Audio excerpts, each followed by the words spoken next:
So one question that is repeated virtually in many webinars, can blockages be cleared? Sorry, give me a moment.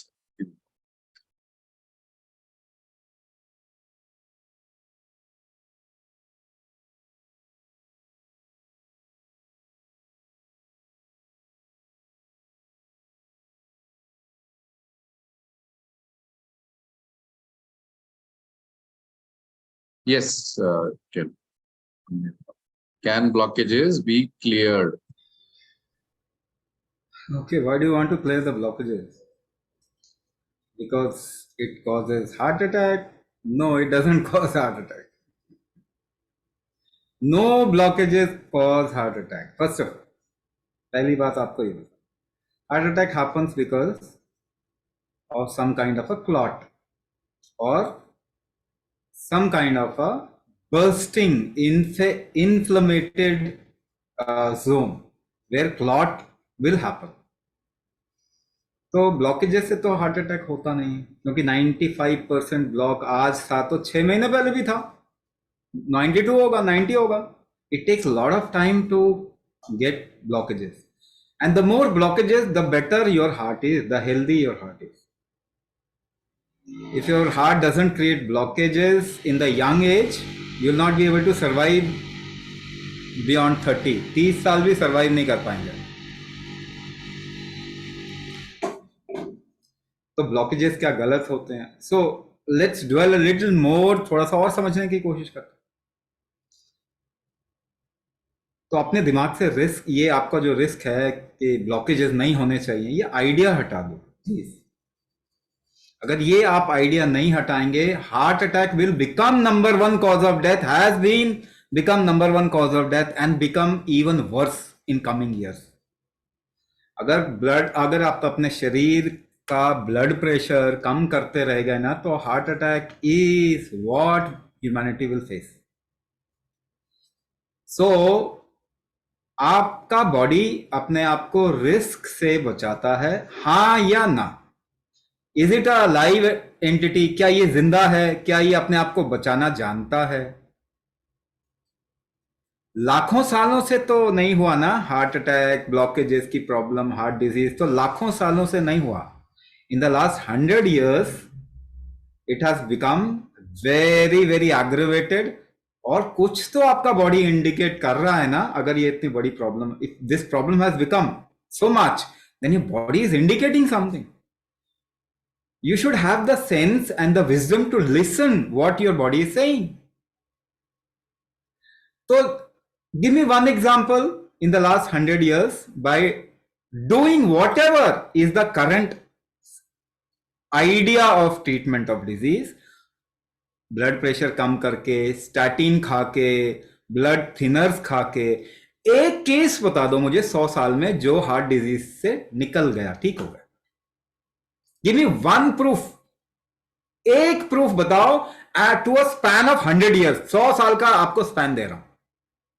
Give me one proof, एक proof बता दो. But you are incessantly, invariably doing the same thing from the last 100 years. In fact, 50 years back, the normal range of blood pressure was 180 by 95 or 100, 200 by 100. It has come down to 120 by 100. It should have increased ना. आप एक बात बताओ मुझे, you go to a very different environment, will your body adjust to the new environment or not?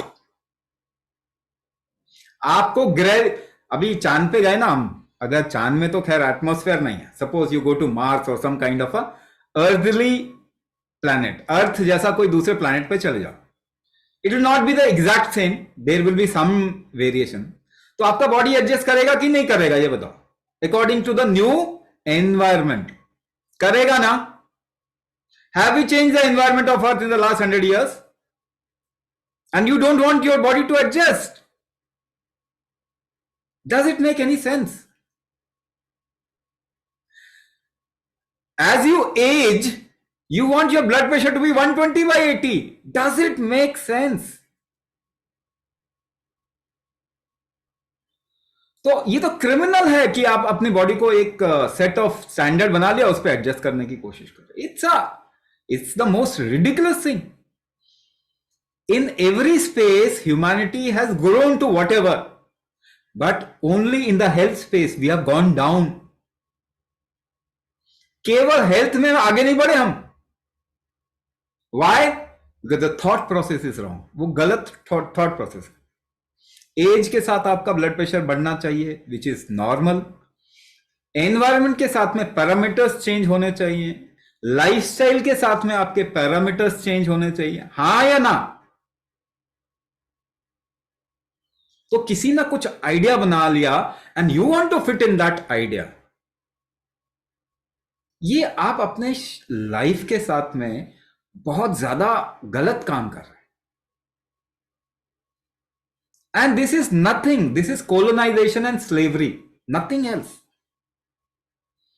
आप किसी के order को मानना चाह रहे हैं, ये this is the part of colonization and slavery. अब your body, do you know your body has a heart which functions, which is designed to function throughout your life without stopping. तो क्या आपको ऐसा लगता है कि हार्ट में जो इमरजेंसी मेजर्स नहीं होंगे? आपने कभी सुना हार्ट का कैंसर? नहीं सुना ना? क्यों नहीं होता हार्ट में cancer? Because it has a certain measures which takes care of that. दूसरी बात, आपने कभी सुना there are collaterals already existing in your body? Heart collateral का मतलब क्या होता है? एक नाली ऐसे जा रही है ना, पाइप ऐसा जा रहा है, एक दूसरा पाइप ऑलरेडी यहां पे है। Why it is there? Because अगर यहां से ब्लॉक होगा तो वहां से वो बाईपास कर लेगा, नेचुरल बाईपास कर लेगा, नेचुरल फ्लो कर लेगा। मगर अभी जरा सा भी आपको गैस की भी प्रॉब्लम होती है तो आप हॉस्पिटल पहुंच जाते हो, मालूम है ना? Pain is something has become monster. Acidity से होता ज्यादातर मिडल ऑफ चेस्ट में pain, but most of the people take it as some kind of heart issue. And tell me, अगर किडनी में प्रॉब्लम आएगा तो लोड हार्ट पे आएगा कि नहीं आएगा? अगर लिवर में प्रॉब्लम आएगा तो लोड हार्ट पे आएगा कि नहीं आएगा? अगर ब्रेन में प्रॉब्लम आएगा तो हार्ट पे लोड आएगा? हार्ट पे तो हर जगह से लोड आता है। But if you say this is a heart disease, every load that comes to the heart और heart tries to adjust it, आप उसे हार्ट डिजीज बता दो, तो ये तो गलत है ना? ये कैसे सही होगा आप बताओ? Stent in the insertion is so prevalent because you have an itching pocket. आपको ना खुजली होती है पॉकेट में, पैसा आता है ना तो आपको खुजली होती है, निकालना है कहीं ना कहीं, और हेल्थ पे निकालने पे तो आपको गर्व होता है, अरे देखो मैंने बहुत बहुत बड़ा काम कर दिया। And stent is an industry, it is not a solution, it is unscientific. Do you know this? Putting stent is unscientific. This whole process is unscientific. Who have created it? They are calling it unscientific. एक stent से क्या आपका इलाज हो जाता है? Stent डाल के आप बाईपास बंद कर देते हैं ना?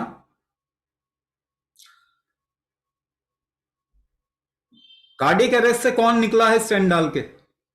कम ऑन, पेन आपका कम हो जाता है ना इमीडिएटली स्टेंट डालने से, पेन कम होता है ना। वो पेन ही तो आपका बाईपास करवाता है ना, because if there is a stress on your heart there will be a pain, that pain is a marker that there is something constructive going on in that place, there is some regenerative और corrective method. Pain तो यही indicate कर रहा है ना, but आपको pen नहीं चाहिए, आपका हार्ट थोड़ी ठीक होता है स्टेंट डालने से। You know heart chances of heart attack increases, your life of heart decreases by putting stent, 5 years तक कम होता है।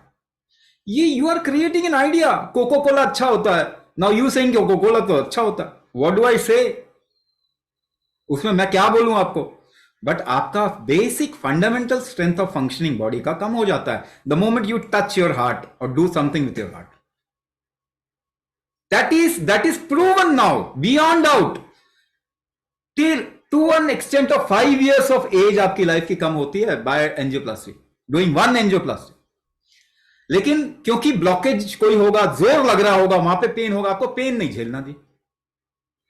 आप थोड़े दिनों तक पेन झेल लो, नेचुरल बाईपास हो जाएगा, बल्कि हार्ट मजबूत हो जाएगा। और तो pain relieve is a dragon you want in your life, so you have created more heart attacks, क्योंकि पेन से भागना है। पेन से भागने से ट्रीटमेंट नहीं होता। So you have to create more tolerance towards pain, one thing. तो एक एक करके मैं सोल्यूशन बता रहा हूं। आपके ब्लॉकेजेस कब नहीं होंगे? और ब्लड थिक हो रहा है ना आपके बॉडी में, क्यों हो रहा है? Have you thought of this? Why you have to take Ecosprin? और इकोस्प्रिन लेने के बाद आपके बॉडी का स्ट्रेंथ कम नहीं होता क्या? ब्लड को अगर थिन कर देंगे तो हार्ट की functioning in the last 100 years अगर आप देखें, नॉट ओनली दैट 100 ईयर्स तो छोड़ो, 50 ईयर्स पे किया गया कार्डियो मेटाबॉलिक हेल्थ का एक स्टडी किया गया यूके में। Result is alarming. In youngsters में किया गया 18 to 25, and they saw 60% degradation of cardio metabolic health. तो आप जो आइडिया लगा रहे हैं या आपको जो समझाया जा रहा है, क्या वो सही है? अगर आप एक भी प्रूफ नहीं जनरेट कर पा रहे इन the last 100 years of treatment of blood pressure and heart disease, एक भी प्रूफ अगर आप जनरेट नहीं कर पा रहे, तो क्या वो आइडिया सही है? ना ब्लड थिन हो रहा है, ऐसे बताया मैं, है ना? ब्लड थिक हो रहा है, सॉरी, अंदर थिक हो रहा है। क्यों अंदर थिक होगा? Blood thickening is a protective mechanism ना, आपको बचाने के लिए होता है ना। बाहर चोट लगी, थिक होके वो थक्का जम जाएगा, क्लॉट हो जाएगा, और उससे वहां पे रीजनरेशन होगा। बट अंदर क्यों थिक हो रहा है? क्योंकि आप अंदर प्रॉब्लम क्रिएट कर रहे हैं, इन्फ्लेमेशन क्रिएट कर रहे हैं। सबसे ज्यादा इन्फ्लेमेशन किससे होता है? किसी भी केमिकल से होता है ना। Chemical, your body is not design for chemicals, that means you are putting something which is your body is not design. Petrol की गाड़ी में डीजल डाल रहे हो तो बॉडी कम्स अंडर रिस्क। ये या तो वो उसको पूरा निकाल पाएगा, या निकाल पाने की क्षमता अगर उसकी कम होगी, अगर कम हो जाएगी तो क्या होगा? सपोज करो डिटॉक्स करने की क्षमता कम हो रही है ना, लिवर पे आपका लोड जाएगा ना। Whenever you take a medicine it goes to the liver, liver 95% निकाल देता, 5% का ओवरलोड करते हैं। दिस इज डोजेज टाइट्रेशन कहते हैं इसको। तो आपने बॉडी में जबरदस्ती घुसाने के क्या क्या तरीके निकाले, लिवर तो जाने नहीं देगा तो उसको ओवरलोड कर दो। दूसरा तरीका, आईएम डाल दो, सीधा आईवी इंजेक्शन डाल दो। तो these are methods to torture your body because you think something is wrong happening. It's an idea कि ब्लड प्रेशर बढ़ रहा है जी, इसको कम कर दो, पानी निकाल दो शरीर में से। अगर पानी निकालोगे तो हार्ट खराब हो जाएगा आपका। आप जो दवाई खा रहे हैं ब्लड प्रेशर थिनर्स, जो वो ब्लड प्रेशर कम करने के लिए, आप देखोगे calcium channel blocker, beta blocker के साथ में क्या दिया जाएगा? एस इनहिबिटर या डायूरेटिक देते हैं। एस इनहिबिटर, लोसाकार्टोजार, रिपेस, कोवेन, है ना, टेल्मा, टेल्मिसर्टन पोटेशियम या लोसार्टन पोटेशियम या हाइड्रोक्लोरोथायजाइड, ऐसा आपके दवाई के साथ में जुड़ा होता है। जब आप खाते हो ब्लड का पानी जो है वो कम कर देते हैं। आपको मालूम है, आपको जब भी डिहाइड्रेशन होता है हार्ट पे लोड बढ़ जाता है। कभी ज्यादा दस्त हुए हैं, पानी कम हो गया शरीर में, तो आपको मालूम है दिल धड़कना भी फील होता है। So your water content of your body is directly proportional और correlated with the heart health. तो आप ब्लड प्रेशर कर रहे हो, heart attack create, blood pressure कम कर रहे हो, हार्ट अटैक क्रिएट कर। Because the method of lowering down the blood pressure वही गलत है। Calcium channel blocker, beta blocker, ACE inhibitor, prostaglandin inhibitor, आप क्या कर रहे हो? टॉर्चर ही तो कर रहे हो ना अपने बॉडी को। You are not allowing your body to correct itself. अब अंदर रिस्क आ गया जी, ब्लड आपका अगर लिवर पे केमिकल अटैक होता है तो वो बेचारा कैसे बचाएगा अपने आप को? थोड़ा फैट क्रिएट करेगा। Fat is a protective mechanism of human body, हाँ या ना? फैट से ही तो बचाता है। अब वो भी गलत कह देंगे, कहेंगे नहीं नहीं ये तो फैटी लिवर हो गया तो गलत हो गया। आपका बॉडी उस रिस्क को कम करने के लिए कोर्टिसोल बनाना है उसको। Cortisol is anti risk hormone.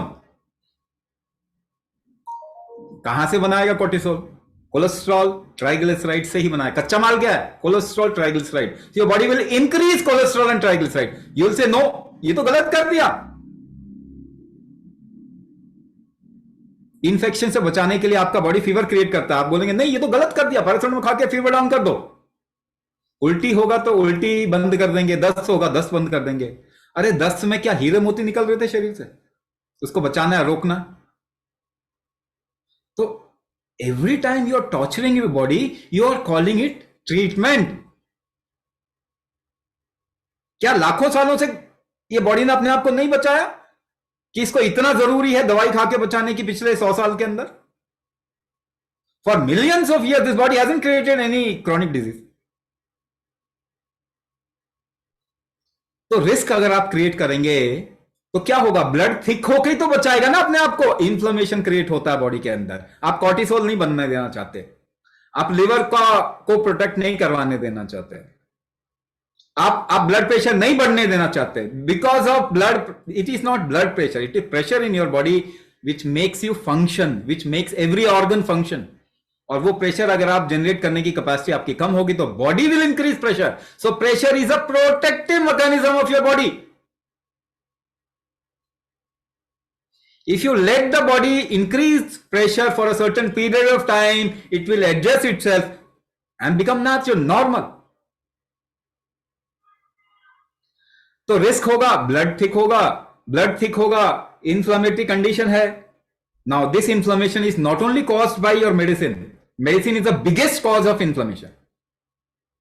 एक स्टडी हुई अमेरिका में, वो कहते हैं पहला नंबर डेथ का पहला कॉज है हार्ट अटैक, दूसरा कॉज है मेडिसिन।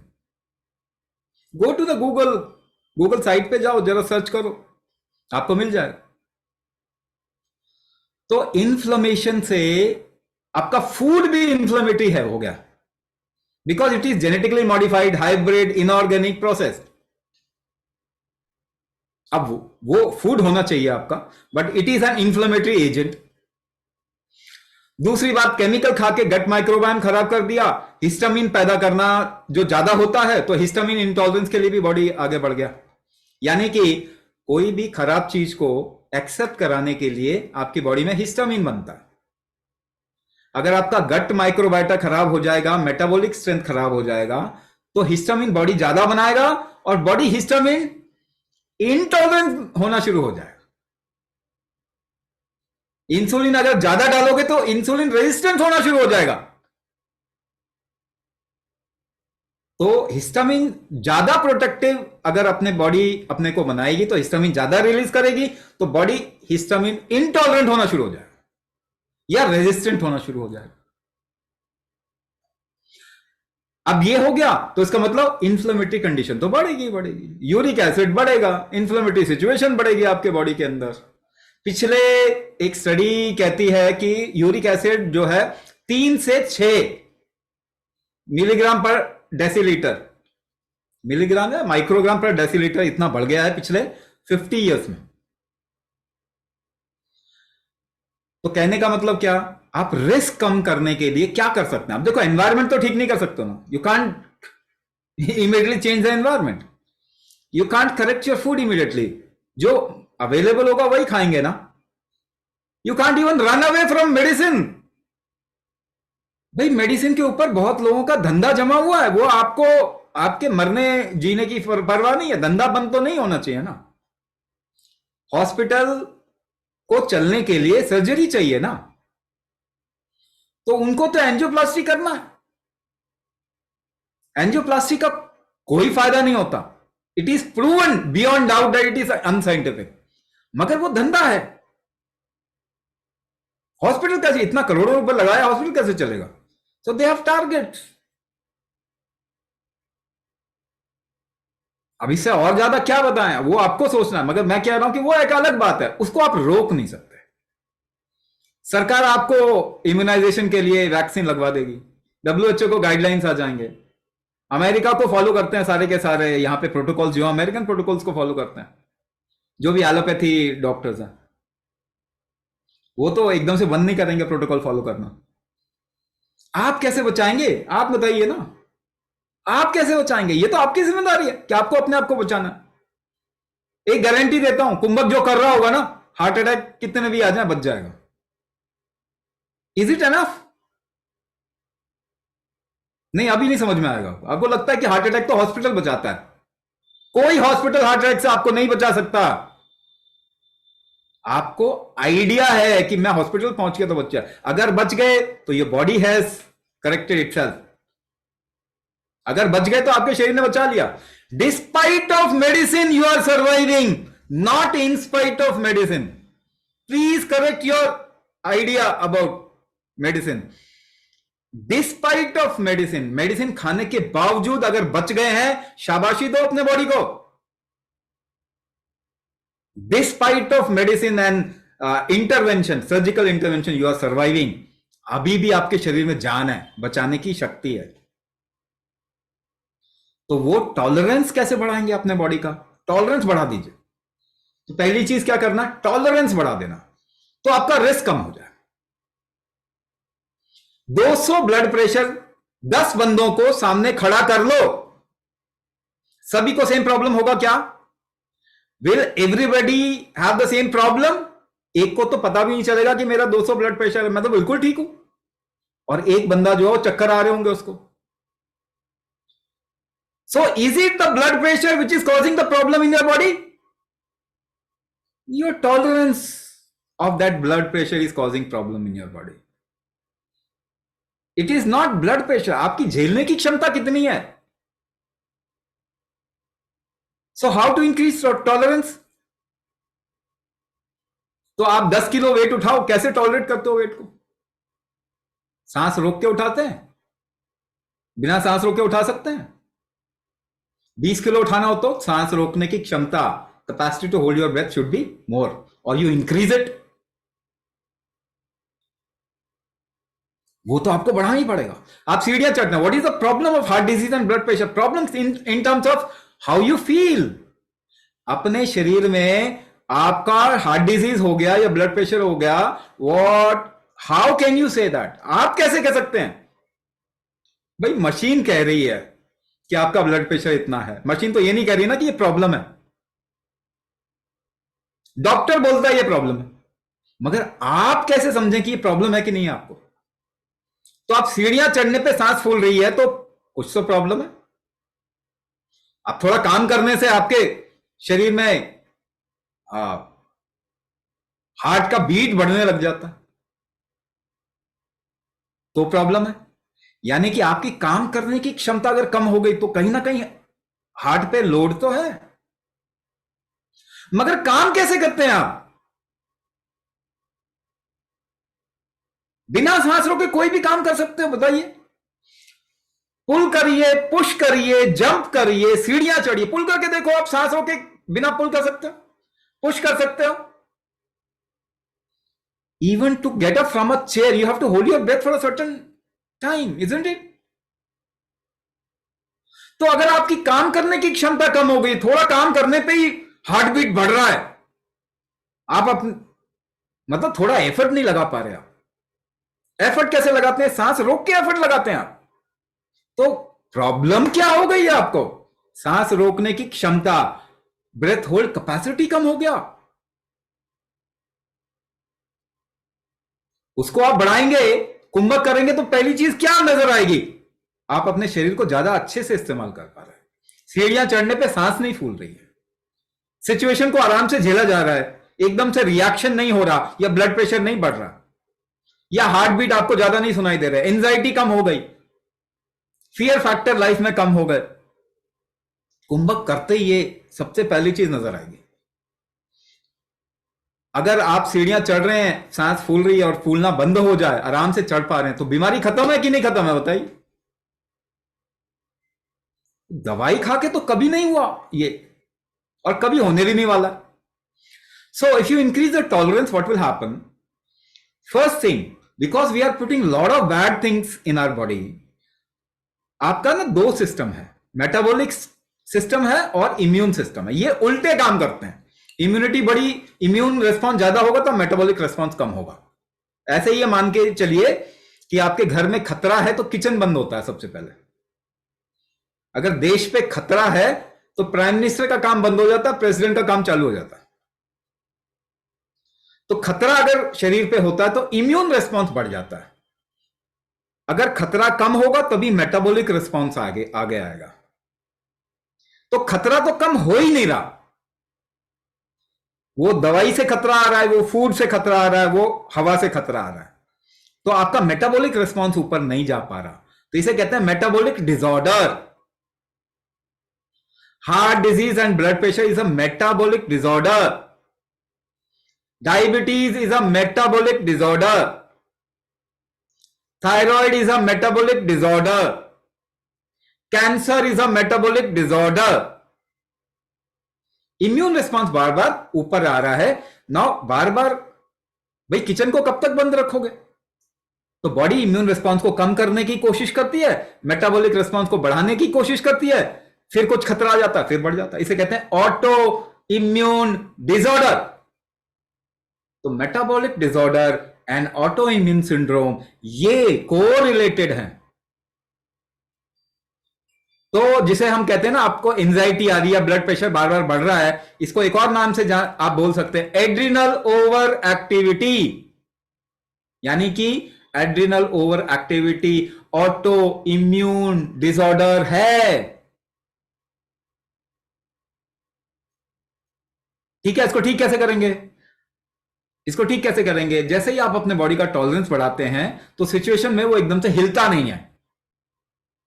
तो आप देखेंगे कि इम्यून रिस्पॉन्स भी जो है वो ठीक तरीके से देगा, और उसको नीचे भी लाने की क्षमता आ जाएगी इसके अंदर. खतरे में, ये मान के चलो कि खतरे में जीने की आपकी क्षमता बढ़ जाएगी. तो वो लोग हैं ना जो बहुत खराब सिचुएशन में रह रहे हैं, फिर भी देख रहे हैं कि अरे उनको तो बीमारी नहीं आ रही. रेड लाइट पे ये बच्चे छोटे छोटे होते हैं ना, बारिश में भी मिलेंगे, ठंड में भी मिलेंगे, गर्मी में भी मिलेंगे, अरे उनको क्यों नहीं प्रॉब्लम आ रही? क्योंकि उनका बॉडी जो है उस खतरे में जीने के काबिल बन गया. उनका टॉलरेंस बहुत ज्यादा है. अच्छा, चक्कर आ रहे हैं, चक्कर आने से कैसे बचाते हैं अपने आप को? आप सांस रोक के होल्ड करने की कोशिश करते हैं एक जगह पे अपने. सो बैलेंस भी अगर आपको अपने बॉडी में बनाना है तो आपकी क्षमता यानी ब्रेथ होल्ड कैपेसिटी यानी कुंभक कैपेसिटी बढ़ानी ही पड़ेगी. अच्छा, हमारे पास में ऐसे बहुत एग्जाम्पल हैं, बल्कि एक तो एग्जाम्पल बड़ा रीसेंट का है. 3 हार्ट अटैक एक ही दिन के अंदर, पर कुछ भी नहीं हुआ. बिल्कुल, the lady is surviving and is very healthy just because of kumbhak. 3 heart attack क्या, आज तो यंगस्टर्स एक हार्ट अटैक नहीं झेल पा रहे. एक हार्ट अटैक नहीं झेल पा रहे. 18 years, 19 years, 24 years, 22 years, there are so many examples. इसको और टेक्निकली भी बता सकता हूं मैं, जैसे कि दक्षिण बल अगर अपने शरीर में अगर आप बढ़ा लेंगे तो आपका हार्ट डिजीज खत्म. रिस्क कम हो जाएगा. रिस्क कम हो जाएगा तो ब्लड का थिकनिंग कम हो जाएगा. ठीक है ना, ब्लड का थिकनिंग कम हो जाएगा. ब्लड का थिकनिंग भी कम होगा. दूसरी बात क्या होगी, कोलेस्ट्रॉल ट्राइग्लिसराइड आपके बॉडी को नहीं बढ़ाना पड़ेगा. तो डिपोजिशन जो होता है ना, वो इन दोनों का रिजल्ट होता है. ब्लड का thickening, more cholesterol triglyceride in it, and then inflammation. तो वहां पे क्लॉट बनने की चांसेस होते हैं, फिर स्ट्रोक आएगा या हार्ट अटैक आएगा. तो जैसे ही आपका टॉलरेंस बढ़ेगा तो क्या आपको कॉर्टिसोल आपके बॉडी को बनाने की जरूरत नहीं पड़ेगी. कोलेस्ट्रॉल ट्राइग्लिसराइड जो बढ़ाया हुआ आपके बॉडी ने धीरे धीरे करके वो स्टैंडर्डाइज कर देगा, अपने आप को ठीक ठाक कर देगा. आगे बढ़ने की जरूरत नहीं पड़ेगी. ब्लड को थिक होने की जरूरत नहीं पड़ेगी. इन्फ्लेमेटरी कंडीशन बॉडी के अंदर कंट्रोल होने शुरू हो जाएंगे, क्योंकि मेटाबॉलिक स्ट्रेंथ आपके बॉडी की बढ़ेगी. तो फैटी लिवर भी आपका ठीक होगा. मगर अगर फैटी लिवर है तो वो कोई डिजीज नहीं है. If your liver is functioning better, तो वो बेटर फंक्शन कर सकता है आपका लिवर. कुंभक से आप देखेंगे ये चीज in terms of your experience. What you will see immediately the day you start kumbhak, high energy, your heart has the maximum mitochondria density in the whole body. आपके हार्ट के अंदर सबसे ज्यादा माइटोकॉन्ड्रिया की डेंसिटी होती है। Energy always relates to mitochondria. इसका मतलब कुंभक से हमेशा आप एक चीज देखेंगे, माइटोकॉन्ड्रिया की डेंसिटी आपके बॉडी में बढ़ती है। That means heart health becomes better. Heart can actually tolerate any kind of severity on it. The functioning becomes better. अगर उसमें ब्लॉकेजेस हैं, उसको नेसेसरी है बाईपास कराना, तो आसानी से कर पाएगा, क्योंकि आपके अंदर कॉन्फिडेंस और पेन फैक्टर्स से टॉलरेशन बढ़ जाएगा। तो क्या होगा, आप आराम से कुछ दिन तक पेन अगर झेल लेंगे तो आपका हार्ट और स्ट्रांग हो जाएगा। You will not need any kind of surgery. If a stent is there, it is even more important to improve the heart strength. अगर स्टेंट डाला हुआ है, और जरूरी है आपको कुंभक करना, क्योंकि you have lost that capacity and bye surgical intervention आपने उस कैपेसिटी को और कम कर दिया। So you will have to gain the capacity. There is no other alternative, no other option. You have to gain that capacity of heart back. The kumbhak capacity or the functional capacity, दक्षिणाग्नि, जिसे अगर दक्षिण बल या दक्षिणाग्नि कहें, इसका मतलब क्या होता है? If you can inhale maximum and hold more than 4 times without difficulty, that means your heart strength is good. If you do not have good heart strength or Dakshin Bal, you work upon your body, improve the heart strength, and you will see you will come out of risk. That is the only way to reduce risk. Taking a medicine, blood thinner or statin is not a solution. और वो मैं बार बार बोल रहा हूं, 100 साल में एक भी प्रूफ नहीं है। One last question. Rajendra ji wants to know कि अगर स्टेंट लग गए हैं और आप बोल रहे हैं स्टेंट अनसाइंटिफिक हैं या और भी जो भी प्रोसेस, तो क्या स्टेंट को हटवा देना चाहिए? स्टेंट आप हटवा देंगे, देखिए पहली बात तो स्टेंट हटवाने से क्या फायदा होगा, क्योंकि आपने तो अलाउ नहीं किया बाईपास। आपने स्टेंट डाल के शरीर को, हार्ट को बाईपास करने के लिए, जो अगर आपका हार्ट बाईपास करता वो तो करवाने नहीं दिया आपने। अच्छा, वीक हो गए हैं, हमारे हार्ट की स्ट्रेंथ वीक हो गई, तो जो गलत काम किया हटाने से हार्ट की स्ट्रेंथ वापस आ जाएगी? वापस तो नहीं आने वाले, तो वापस तो लाना पड़ेगा। अब दवाइयां खा रहे हैं, क्या दवाइयां छोड़ दें? एक्चुअली में दवाई कोई भी साइंटिफिक नहीं है। आगे आने वाले 10-15 साल में आपको पता चल जाएगा ये सब। तो क्या दवाइयां खाना छोड़ दें?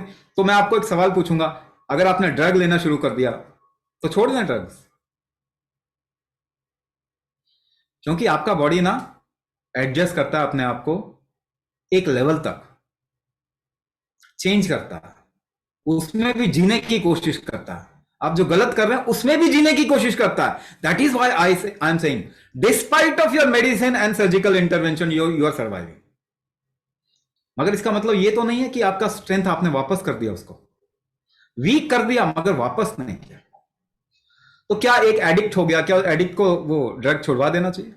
छुड़वाना चाहिए, मगर एकदम से नहीं छुड़वाना चाहिए। कम से कम उसके अंदर वो शक्ति उसको देना चाहिए जिससे कि उसको बाहर से सपोर्ट लेके जीने की जरूरत ना पड़े।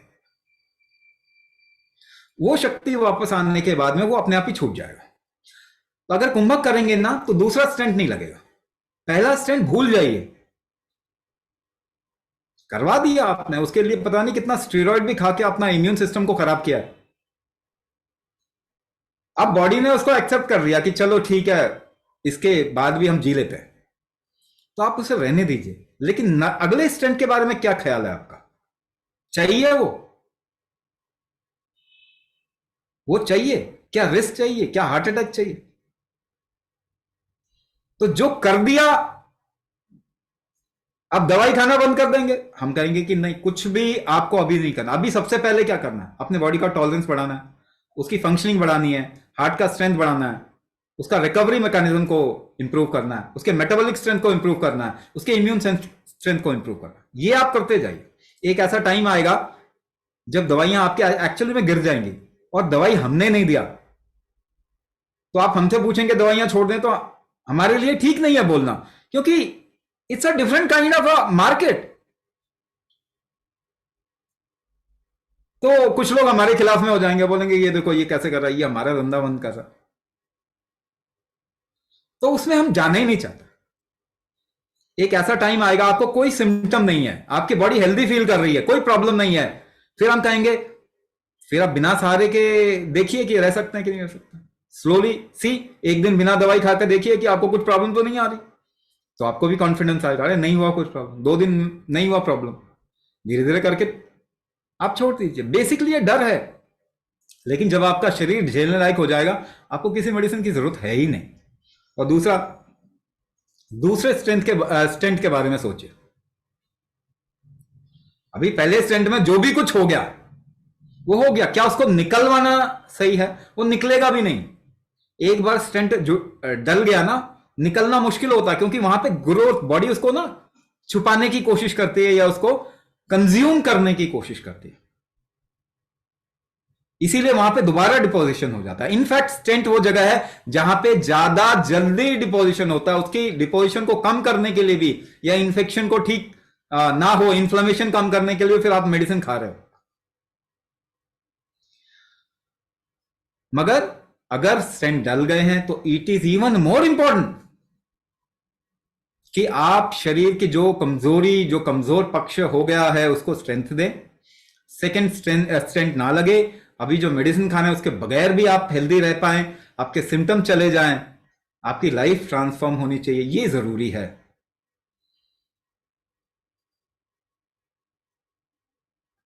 Thank you, Swamiji. It's now time for us to end the webinar. So people who have further questions, कोई और सवाल है तो अपना नंबर छोड़िए। Swamiji has covered a wide variety of problems, चाहे वो बीपी से रिलेटेड हो, हार्ट से रिलेटेड हो, और कुछ ऐसे भी क्वेश्चन जो एक्चुअली मेडिकल साइंस से पूछने चाहिए, but he is somehow made to answer for that कि कार्डियक अरेस्ट और हार्ट अटैक में क्या डिफरेंस है, स्टेंट लगाने चाहिए नहीं लगाने चाहिए, बीपी के लिए मेडिसिन लेनी चाहिए नहीं लेनी चाहिए। See, that is not what we are into. All Swamiji has said in his earlier video and right now is कि अपनी क्षमता बढ़ाएं, अपनी रेजिलियंस बढ़ाएं, अपनी टॉलरेंस बढ़ाएं। जब रेजिलियंस और टॉलरेंस बढ़ेगी तो फिर every problem you can manage. Okay, so on this note we will end the webinar. Thank you, Swamiji, for taking your time to answer questions, and on behalf of Swamiji and my entire team at Astika Kumbh, namaskar. We will share the video recording in a little while.